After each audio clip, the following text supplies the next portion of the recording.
Hey everybody, I'm Jesse, and welcome to another gnarly edition of Gen X Thinks. And to kick this off, I'd like to say welcome to all the new subscribers. I hope y'all are having a blast with the channel. I'm enjoying making these videos, so hopefully we can all have fun together. Be sure to join us in the comments. It's a Gen X free for all there. I don't delete comments at all, ever. Even if they're derogatory toward me, I leave them up for everybody to see. And another thing is that so far up until today, I have responded to every single comment. So feel free to dive in there and join in on the Gen X discussions. Today I'm going to talk about 3 reasons why Gen X dudes hope for an apocalypse. Kinda. I'm not saying we actively wish for an apocalypse. We want the world to burn down constantly, but most, if not all of us, kind of do. we, we wouldn't be disappointed if it happened, let's say that. And we have our reasons for that. And most of the reasons, I believe, can be attributed to Gen X at large, Gen X dudes at large. I don't think the Gen X women would agree with us. I know my wife doesn't. She thinks I'm crazy when I talk about it. So she doesn't want to experience that at all, not even a little bit in the back of her mind. So why is it? So for you Gen X dudes, this is just something for us to discuss, and maybe you might have different reasons than I do. Please put them in the comments. We'll talk about it. For you Gen X women, this will kind of give you an idea why we are the way we are, and everybody else too, anybody outside our generation. So that's the point of this video. And we'll kick it off with number 3, which is the obvious one. We were raised on post-apocalyptic movies. We had Mad Max, A Boy and His Dog, The Day After, The Terminator, and so many others that it's actually hard to keep track. I've been told about so many other movies that I didn't even know about by Gen Xers in the comments that I didn't even know they existed, but there's so many of them. We were just inundated. We had our choice of post-apocalyptic movies back then.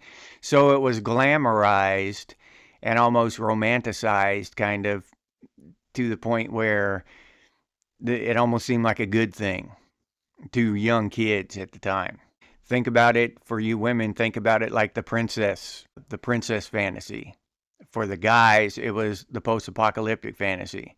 We all wanted to be John Connor or Mad Max, the Road Warrior. From a young age, it started with that kind of stuff. And also just the constant fear of an apocalypse, because the media and that, they constantly scared us with that stuff. So there was like this impending thing that was always going to happen, but never did. Sometimes you just want to get the bad thing over with. If you know you got to take a test and you're not going to do well at it, and you just want to get it over with so it's behind you. So you don't want to sit there for 3 days worrying about this test. It's the same kind of idea. This thing's has always been in front of us, and we've always been anxious about it, and we just want to get it over with. There's that, and that started when we were kids. And number 2, now that we're adults, we can see that the world is getting worse. It's not getting better. Yes, things are easier. Talking about physical things. We've got tools, we've got conveniences. So things are getting easier and more convenient, but they're not getting better. And I can tell you firsthand, this is just physical stuff in the world. This isn't even running off into ideologies and all this other stuff. Just physical stuff. Being in one of the trades that are involved with construction or home remodeling or any of that stuff, if you go and try to demo a house or demo part of a house that was built in the 60s, it is so much more difficult than to demolish a house or part of a house that was built in the 2000s.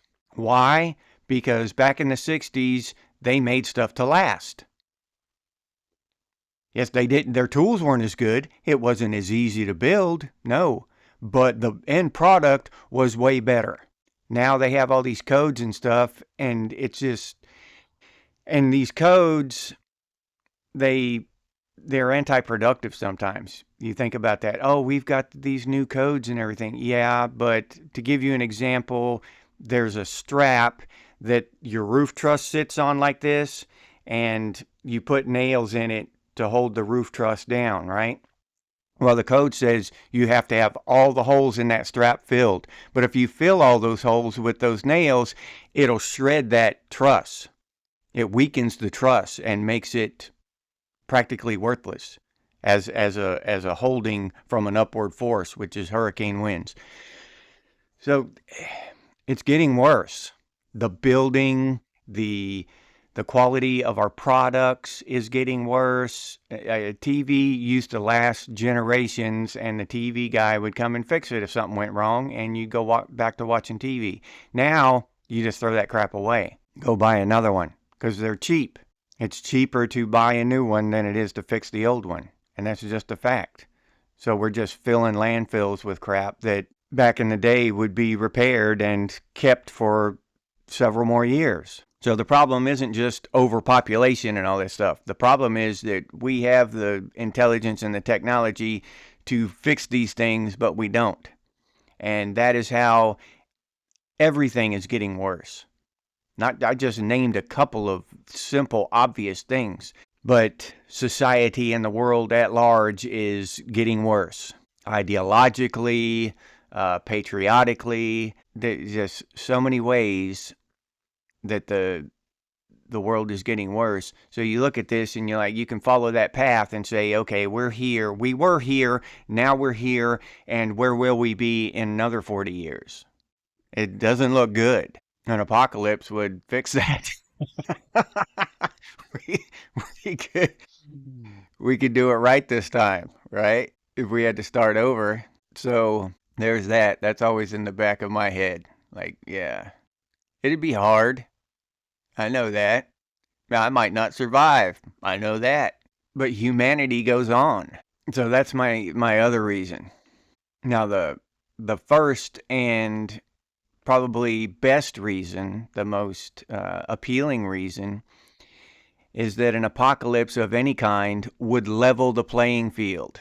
Billionaires and politicians and all this, they would be reduced down to equal to me. I go out and work every day. I work hard in the heat, and then I see this lying politician on TV telling me that the economy's doing just fine. There's nothing wrong with the economy. We've got the greatest economy in the history of the world, and I'm out there working 3 hours for half a tank of gas. So that's tough. That's tough to listen to that crap.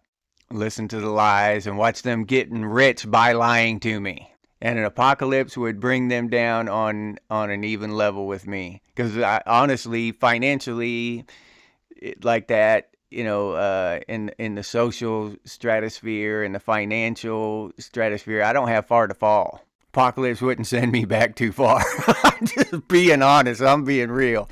Apocalypse wouldn't set me back too bad. Yeah, I would. My cell phone probably wouldn't work, but I would not give a shit. If I could walk around among the ashes and the fallout or whatever, knowing that the politicians and the billionaires, Bill Gates and them, were doing the same as I am today, I think it'd be worth it. I'd suffer. Yep. I'd bite the bullet. And I'll leave you there with that. If you enjoyed this video, please like, subscribe, and comment down below. If you'd like to support the channel, you can do so by clicking on the super thanks button down below this video. I appreciate it if you do that. Thank you very much. You can also support the channel by going over to Buy Me a Cup of Coffee. Buy me a cup of coffee. I'll put that link down in the description.